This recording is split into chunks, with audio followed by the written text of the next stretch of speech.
കന്നഡ തെലുഗു സീരിയലുകളിലെ പ്രമുഖ നടൻ ചരിത് ബാലപ്പയുടെ യഥാർത്ഥ മുഖമാണ് ഈ ദൃശ്യങ്ങളിൽ.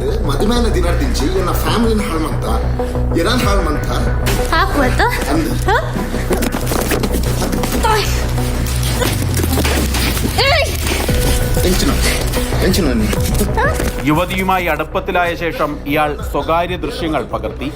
തുടർന്ന് ഇരുവരും തമ്മിൽ പിണങ്ങിയതോടെ ദൃശ്യങ്ങൾ കാണിച്ച് ഭീഷണിപ്പെടുത്തി. യുവതിയിൽ നിന്ന് പണവും ആവശ്യപ്പെട്ടു. ഇത് നൽകാതായതോടെയാണ് കൂട്ടാളികൾക്കൊപ്പം വീട്ടിൽ കയറി വന്ന യുവതിയെ കയ്യേറ്റം ചെയ്തത്. ഇതിനിടയിൽ ഈ യുവതി തന്നെയാണ് ദൃശ്യങ്ങൾ പകർത്തിയതും. തുടർന്ന് ബംഗളൂരു RR നഗർ പോലീസിൽ പരാതി നൽകി. ഇതിന് പിന്നാലെ ഇയാളെ പോലീസ് അറസ്റ്റ് ചെയ്തു. ഇതിനിടയിൽ ഇയാളുടെ മുൻ ഭാര്യയെ ഭീഷണിപ്പെടുത്തിയതിനും പോലീസ് കേസെടുത്തിട്ടുണ്ട്. അറസ്റ്റിലായ ചരിതിനെ കോടതി 14 ദിവസത്തേക്ക് റിമാൻഡ് ചെയ്തു.